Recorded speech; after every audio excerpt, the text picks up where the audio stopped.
when you're sitting in the room with Carlos and he has his guitar, and I'm terrified that he might, like, just thinking he might ask me, hey, you want to try my guitar? What do you play in front of Santana, right?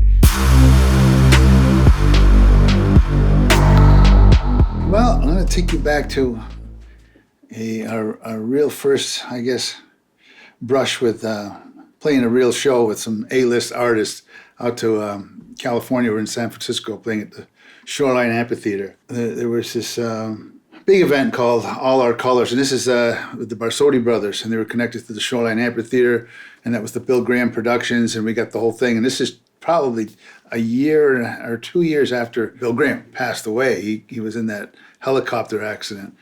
But this was always in the works, and it was this big All Our Colors, it was kind of a Native American initiative, but he had all these artists that were on board to play. So we made the bill, and it was just an extraordinary opportunity for us to, first of all, a bunch of kids coming off the res. This is back when we were White Boy and the Wagon Burners. We got a lot of traction with that name, because I remember we made quite a little splash around locally and regionally, and had a good sense of humor about us.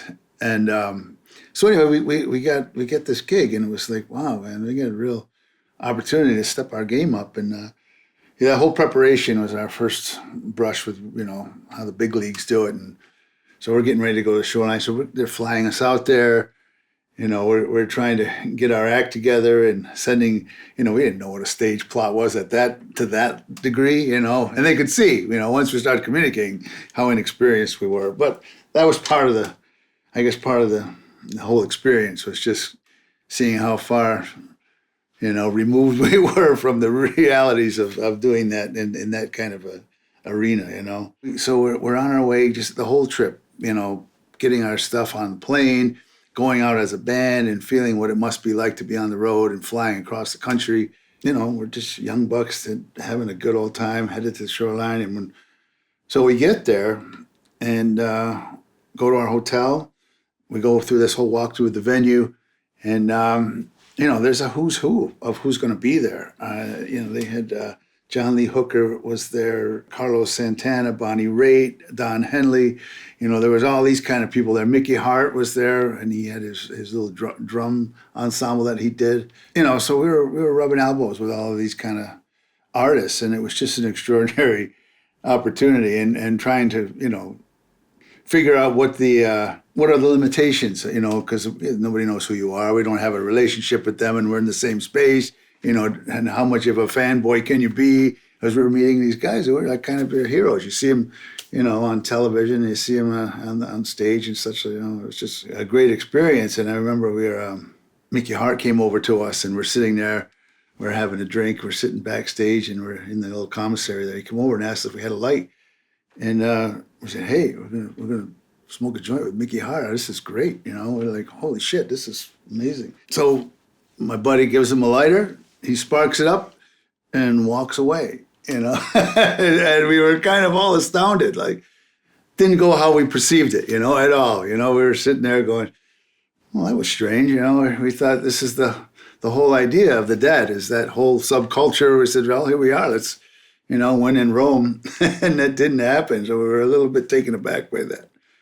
But, sitting in the back, and then you see Carlos Santana come up. We got the gig through Carlos, as he had a relationship with my father. My father had done some, they're both environmentalists, and they had some common ground there. So when he found out we had a band, he said, well, this is a Native initiative, let's get them out here. And, that was how that all took place. And I remember when we started first talking about this, he was playing at the Dome, and he was doing a gig with Rod Stewart at the time. And he was opening up for Rod Stewart. So we had a little preliminary meeting with him at the Dome. And again, it's all part of that surreal, because again, we're just kind of fish out of water, trying to have this, our moment. And what do you say when you're sitting in the room with Carlos and he has his guitar, and I'm terrified that he might, just thinking he might ask me, hey, you want to try my guitar? What do you play in front of Santana, right?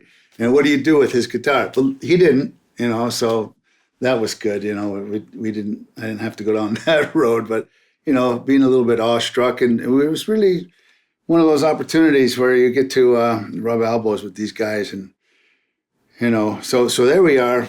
in Shoreline Amphitheater. We're doing our sound check, and there's this whole, they have stage managers managing. There's one stage manager, and you kind of got this liaison that kind of is keeping track of you, and tells you where you got to be.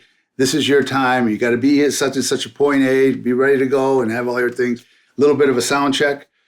And we'd never been on a stage that big before. And we were spread out. You're used to playing little clubs. You're almost on top of each other.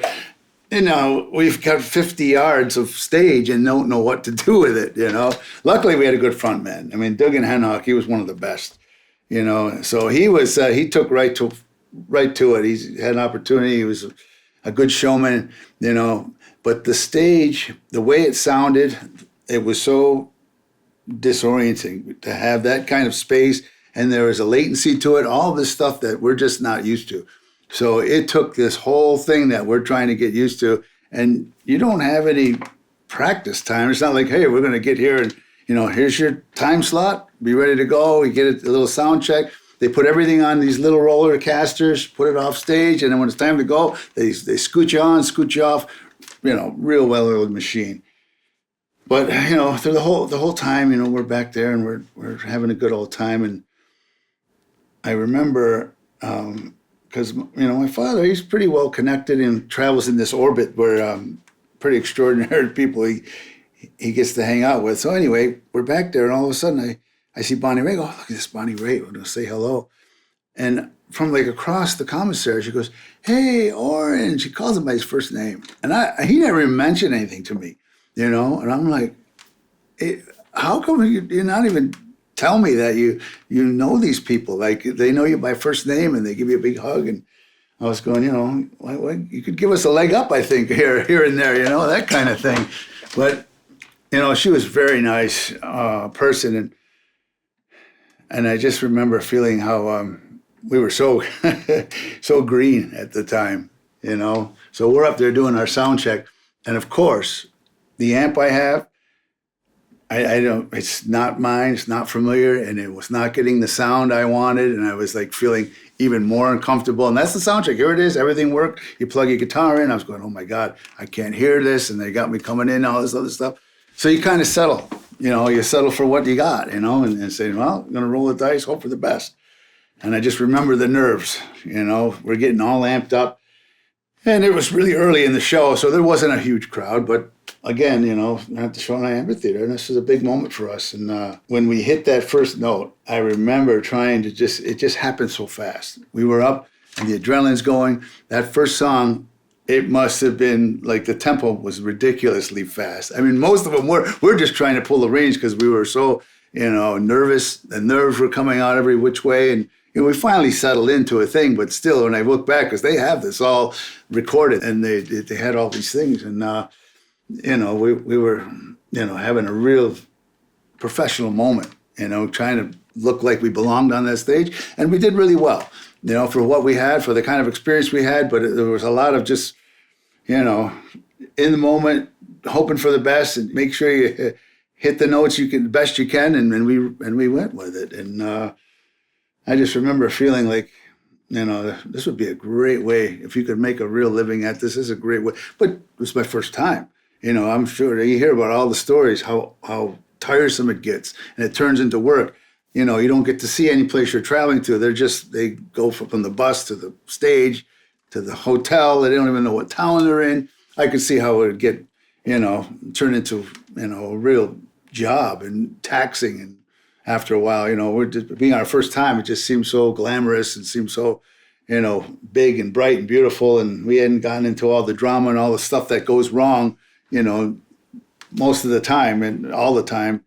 But I got to say it was one of the moments I think back of how fortunate, in my journey to be rubbing elbows and at that time with all of these, amazing artists and getting to Shoreline. Coming home and this little bit of a fanfare back home on the these res kids who made it all the way to Shoreline Amphitheater, it felt kind of good. We were just feeling pretty good about things there.